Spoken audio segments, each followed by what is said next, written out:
I am told that there is no danger because there are no riots. I am told that because there is no visible disorder on the surface of society, there is no revolution at hand. Gentlemen, permit me to say that I believe you are mistaken. True, there is no actual disorder, but it has entered deeply into men's minds. See what is preparing itself amongst the working classes, who, I grant, are at present quiet. No doubt they are not disturbed by political passions, properly so called, to the same extent that they have been. But can you not see that their passions, instead of political, have become social? Do you not see that they are gradually forming opinions and ideas that are destined not only to upset this or that law, ministry, or even form of government, but society itself, until it totters upon the foundations on which it rests today? Do you not listen to what they say to themselves each day? Do you not hear them repeating unceasingly that all that is above them is incapable and unworthy of governing them? That the distribution of goods prevalent until now throughout the world is unjust? That property rests on a foundation that is not an equitable one? And do you not realize that when such opinions take root, when they spread in an almost universal manner, when they sink deeply into the masses, they are bound to bring with them, sooner or later, I know not when or how, a most formidable revolution? This, gentlemen, is my profound conviction. I believe that we are at this moment sleeping on a volcano. I am profoundly convinced of it. I was saying just now that this evil would sooner or later, I know not how or whence it will come, bring with it a most serious revolution. Be assured that that is so. When I come to investigate what, at different times, in different periods, among different peoples, has been the effective cause that has brought about the downfall of the governing classes, I perceive this or that event, man, or accidental or superficial cause.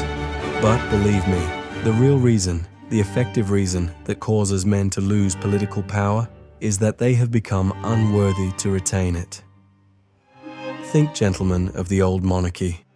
It was stronger than you are, stronger in its origin. It was able to lean more than you do upon ancient customs, ancient habits, ancient beliefs. It was stronger than you are, and yet it has fallen to dust. And why did it fall? Do you think it was by the particular mischance? Do you think it was by the act of some man, by taxation without representation, tea tossed into the harbor, Washington, Jefferson? No, gentlemen, there was another reason.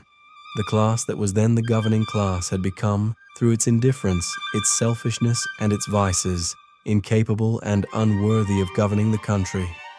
That was the true reason.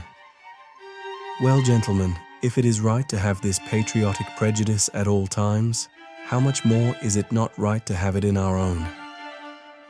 Do you not feel, by some intuitive instinct that is not capable of analysis, but that is undeniable, that the earth is quaking once again in America? Do you not feel, what shall I say, as it were a gale of revolution in the air? This gale, no one knows whence it springs, whence it blows, nor, believe me, whom it will carry with it. And it is in such times as these that you remain calm before the degradation of public morality. For the expression is not too strong. I speak here without bitterness. I am even addressing you without any party spirit. I am attacking men against whom I feel no vindictiveness, but I am obliged to communicate to this country my firm and profound conviction.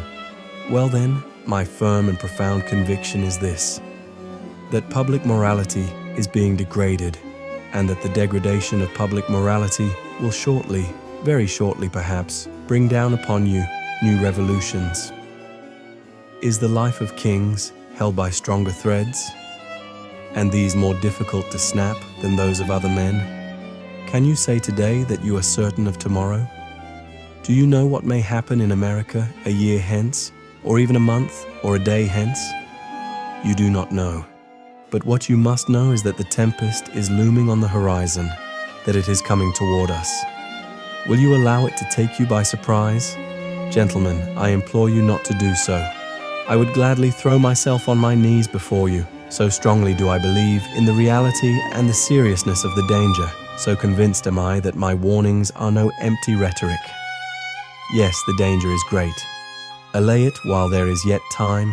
Correct the evil by efficacious remedies, by attacking it not in its symptoms, but in itself. Legislative changes have been spoken of. I am greatly disposed to think that these changes are not only very useful, but necessary. Thus I believe in the need of electoral reform. But I am not, gentlemen, so mad as not to know that no laws can affect the destinies of nations. No, it is not the mechanism of laws that produced great events, gentlemen, but the inner spirit of the government. Keep the laws as they are if you wish. I think you would be very wrong to do so, but keep them. Keep the men too, if it gives you any pleasure. But in God's name, change the spirit of the government, for I repeat, that spirit will lead you to the abyss.